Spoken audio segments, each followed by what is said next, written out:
friends to Sandhan. This is our second session on Shakespearean drama. Last Wednesday we discussed Shakespearean tragedy and our focus was Hamlet.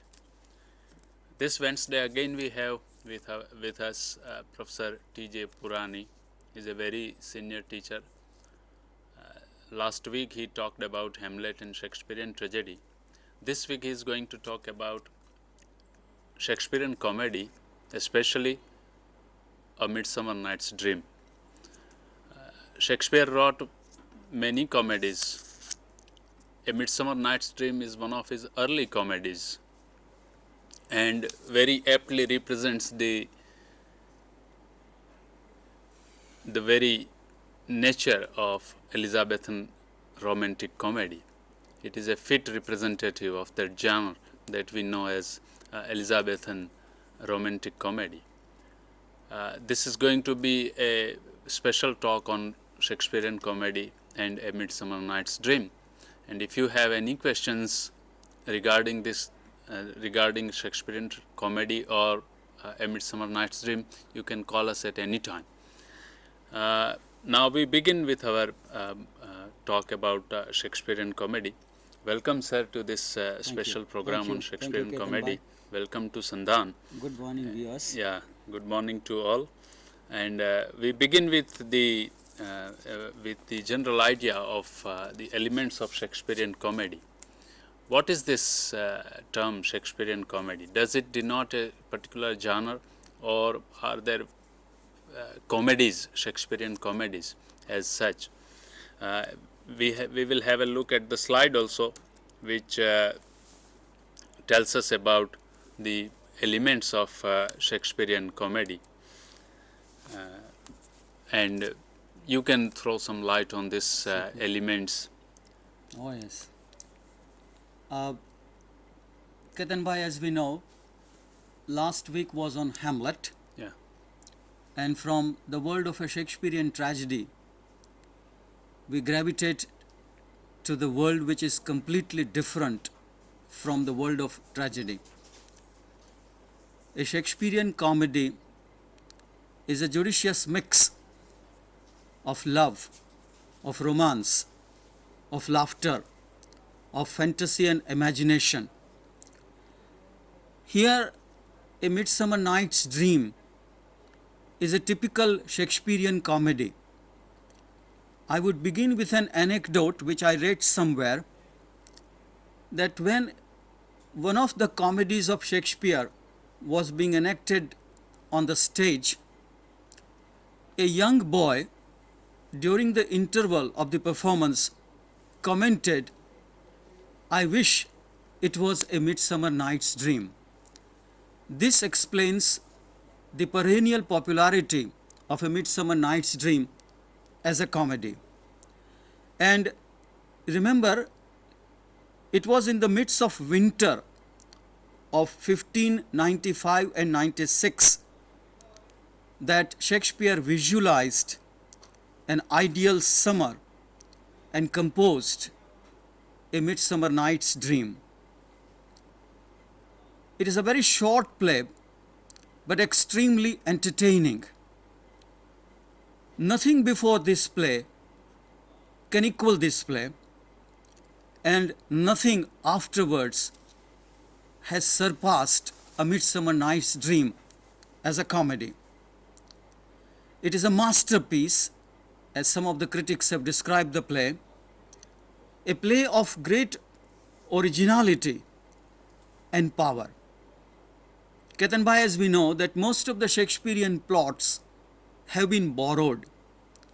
He has based his plays on borrowed plots. But here is a plot which is amazingly original. It is astoundingly original, I would say. That is to say, Shakespeare invented the plot, perhaps for the first time. It ends with 3 weddings and reconciliation. A Midsummer Night's Dream is a marriage song, an epithalamium And it is a dream world, a world of fantasy and imagination, as I said, a world of romance, a world of fairies.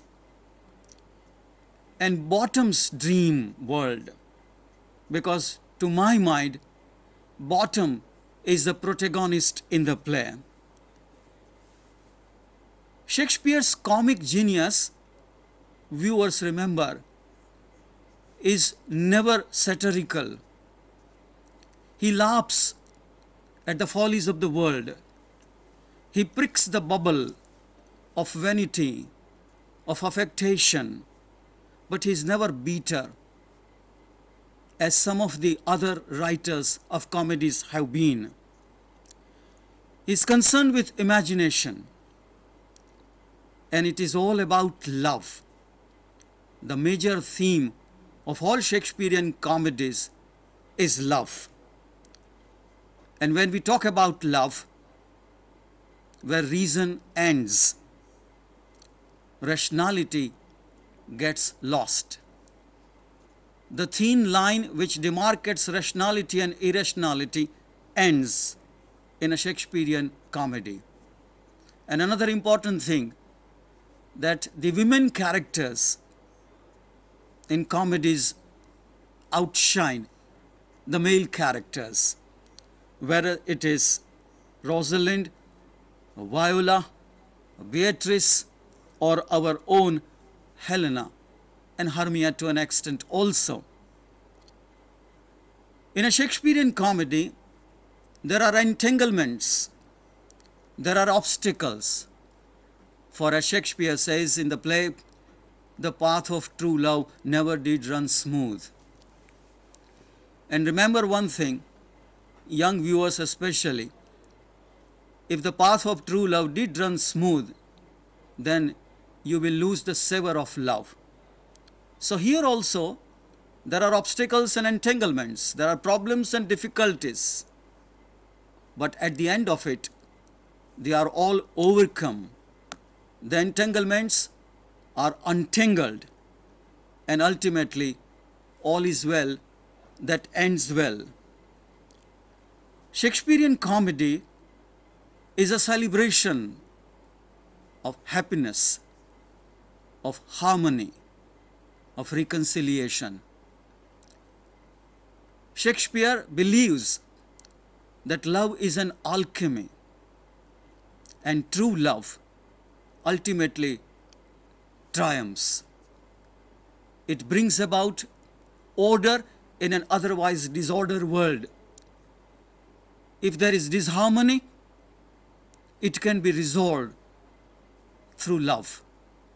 So love ultimately ushers in a universe of harmony, of human happiness.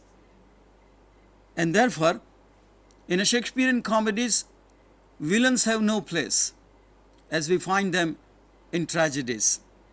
Here, Cupid is a knavish lad that makes poor female mad. Love is blind, and therefore the irrational behavior which we very often see in the lovers in the world of a Shakespearean comedy. But ultimately, as I said, love triumphs.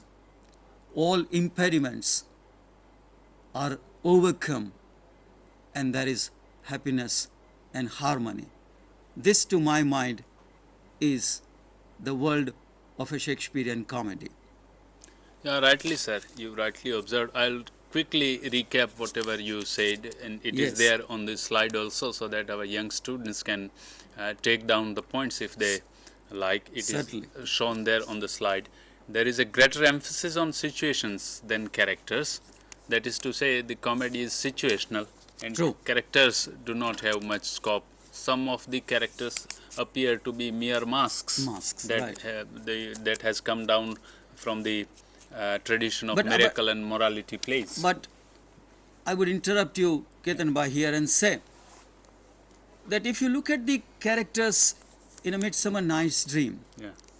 each one of the characters has his or her own identity. Even the mechanicals as they are called, the artisans, Bottom and his company. Yeah. Now, Bottom being a weaver, Yeah. but it is he who dominates the entire stage, not only in the play Pyramus and Thisbe, but even in the play A Midsummer Night's Dream. Yes. Yes. And there is a struggle, as you said. The path of true love never did Exactly. run smooth. So True. that is the one line story of a Shakespearean comedy, in a sense. True, It is very all true. about a conflict, struggle, and an ultimate reconciliation between the warring families, maybe, or opposite ideologies. True. This maybe. is what happens, Yeah. you know, In in Romeo and Romeo Juliet, and for Juliet, example, yeah. you know. The two families, warring Exactly, families, exactly. they are reconciled You know. at the end. And then there is separation and reunification. That is because of the conflict, there is separation, and then there is reunification. Deception among characters. That is a perennial theme that Yes, we find mistaken in identity. all For Shakespearean example, in Twelfth Night, drama, for yeah, example, you know, Twelfth which is the Night. greatest example Yeah. where you have the mistaken identity taking place, you know. Yeah. Even in Shakespearean tragedies also, he True. uses this deception among characters. There is always a clever servant in the play that plays a very crucial role. Tension between characters, as I said, multiple and intertwining plots. Very true. We'll come to that. We'll Yeah, come we to will that. come to that in Oh, yes. detail later on. Yes. And Shakespeare, more importantly, uses all styles of comedy. That is slapstick comedy, puns, dry humor, witty banter, practical jokes, everything we find in a Very Shakespearean true. You know, remember, comedy. Ketan Bhai, Shakespeare had a very fine sense of humor. Yeah, And it is this sense of humor which is a saving grace for people, you know. yeah, But sometimes we find that most of the people lack this sense of humor, you know. yeah. But Shakespeare had a very fine sense of humor. But as I said, the humor is never bitter Yeah. or pungent or Yeah. satirical. Sir, for a very long time, Yes. right from Aristotle, True. a theory runs about comedy, that comedy holds to ridicule something. Absolutely. And whatever is held to ridicule is held to correction. True. Very That true. idea of comedy as a tool for social reform True. or as a tool to teach morality. Absolutely. Ben Jonson said, my aim is to mix profit with pleasure, he Right, said. right. And he always satirized, he used satire in his plays. True. And he says that I will strip the naked follies of the time naked as at their birth. Very true. That is what he wanted to. So that moral intention is there Yeah. in Ben Jonson. Uh, In later sorry. comedians, we find that intention is there, but that the yardstick is not morality, True. but sociability. Absolutely. So in later comedians, we find that in 19th and 20th century, and in many other languages also, we find that the norm has changed from moral to social. But Right. that desire for correction, that didactic aim is there in comedies. Right. That we do not find in Shakespeare. But at all. that is where, you know, Shakespeare makes a significant departure. Yeah. You know, a Shakespearean comedy is not there to teach you anything. Yeah, There's no didactic purpose, as you said. yeah, You know, but the main purpose of a Shakespearean comedy, and especially humor, is this, that it leads to self-knowledge and self-discovery. yes, The intention is not to correct the society. yeah, The intention is to just laugh at the follies and foibles of the people. Maybe in other playwrights, you know, for example, as you said, Ben Jonson or Sheridan, Yeah. and many others, for example, even Oscar Wilde for that Yeah. matter, you know, Yeah. there they aim at correcting the society or correcting the taste of the people, Yeah. but not in the case of Shakespeare, you know. Here, it leads to, as I said, self-knowledge and self-realization. Yeah. And the humor is never bitter, you know, never pungent. Yeah. Satire is conspicuous, I would say, by its absence in Yeah. a Shakespearean comedy. Punning is there, of course, Yeah. and pun, as we know, is a very rich source of humor. yeah, very rich source of humor. And then we will talk later also. Yes. There are pastoral elements, and a comedy usually ends happily in a marriage. Very so true. that is what we mean by a Yes, three Shakespearean- marriages are Yeah. solemnized, at the Solemnized. end of the play, Yeah. Yes. So marriage is the Yes, yes. As I end. said, it's a marriage song. Marriage it's song, a yes, marriage you song. rightly It's an described that. epithalamion. Yeah. In order to celebrate the wedding, Yeah. the play was written, Yeah. as they say. And you made a very important remark about the source of the play also, that I would again Yes. like my students to concentrate on, that this is a very original plot of Shakespeare. true. He for the first time has Invented that, yes, an yes. original plot instead of borrowing. And there is a very peculiar amalgamation of classical elements of native English tradition, Very and there are we shall see later on also how the comedy unfolds in the play. Sir, the title Yes. A Midsummer Night's Dream has a significance of its own, True. because 26th of June was considered to be the Midsummer Night, Night Dream, and yes, it yes. was considered to be St. John's Night. Right. And traditionally it was believed in English society that sprites are free on this night.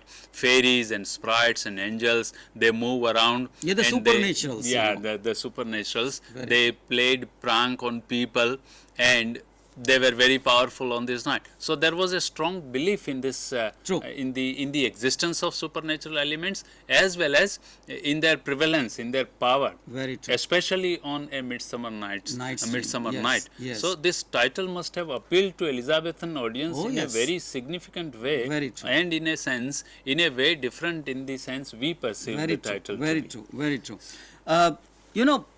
Puck. Yes.